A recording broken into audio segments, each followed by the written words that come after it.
tere, mina olen Erik Tammeleht ja mina olen restorani teenindaja. Minu eriala hõlmab paljusid erinevaid osi. Olen ühtlasi baarmen, barista, sommelier ning pean ka teadma toitudest kõike. Läksin kutsekooli kohe pärast põhikooli ning tean, et see on olnud minu elu kõige parem otsus.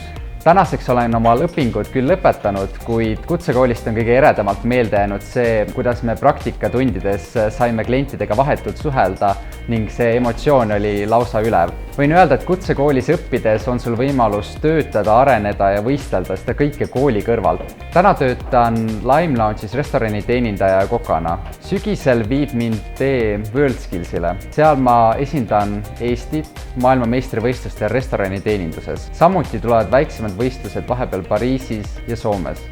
Aga sina, tule 4. ja 5. mail noorele meistrile näituste messikeskuses ja näed, kuidas tehakse tulevikku.